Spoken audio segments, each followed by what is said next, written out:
50 গ্রাম ভরের একটি কঠিন বস্তুকে জলে সম্পূর্ণ নিমজ্জিত করলে 20 সেন্টিমিটার জল অপসারিত করে। বস্তুটির ঘনত্ব এসআই এককে নির্ণয় করো।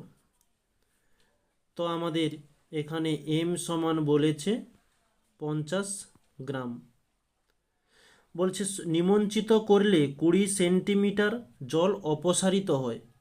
তাহলে এখানে লিখতে পারি অপসারিত জল সমান 20 সেন্টিমিটার কিউব। নেক্সট বলেছে ঘনত্ব, যাকে আমরা ডি দ্বারা চিহ্নিত করি, এটি এসআই এককে জিজ্ঞাসা করেছে। এখন দেখো, ধরো এই একটি পাত্রতে পুরোটাতেই জল পূর্ণ রয়েছে। এর মধ্যে বাইরে থেকে একটা বস্তু প্রয়োগ করা হলো। যদি আমরা ছোট বস্তু এর মধ্যে নিমজ্জিত করি, অল্প জল উপচে পড়বে। যদি বড় বস্তু নিমজ্জিত করি, তাহলে বেশি জল উপচে পড়বে। আমরা এখানে বলতে পারি যে বস্তুটিকে নিমজ্জিত করা হচ্ছে তার আয়তন এবং উপচে পড়া জলের আয়তন দুটো সমান। ওকে, তাই আমরা এখানে লিখতে পারি যে জলটা অপসারিত হচ্ছে ওই জলটা এবং বস্তুর যে আয়তনটা রয়েছে তার আয়তন সমান বস্তুর আয়তন। তাহলে বস্তুর আয়তন হয়ে যাবে কি ভি সমান 20 সেন্টিমিটার কিউব। এবারে আমাদের প্রশ্নে বলেছে যে ঘনত্বকে এসআই এককে নির্ণয় করতে হবে। তাই আমাদের এই গ্রাম থেকে কেজিতে নিয়ে যেতে হবে, এখানে সেন্টিমিটার থেকে মিটারে নিয়ে যেতে হবে। তাহলে এগুলো হচ্ছে একটা একটা এসআই একক। এখন আমরা জানি যে 1000 গ্রাম সমান,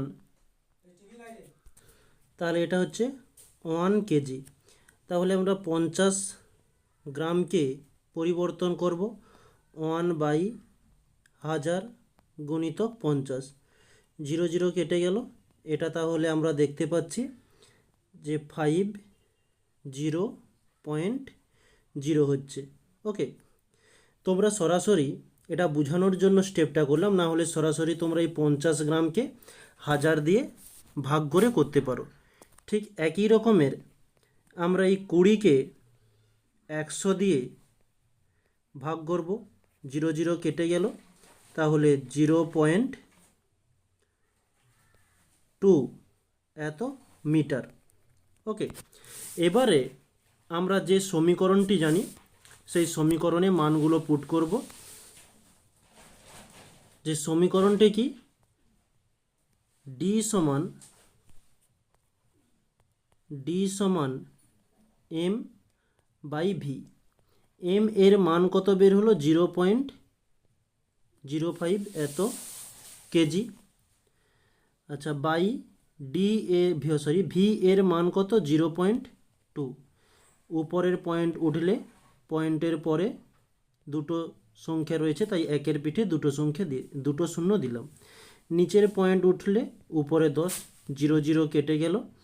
আচ্ছা, আর আমরা বিশেষ না, কাটাকাটি চলে যাচ্ছে, 5 দিয়ে দিলে 5 2 10, তাহলে 1/, পাচ্ছি 1/4। একে আমরা ক্যালকুলেশন করলে 0.25 এত কেজি পার মিটার কিউব।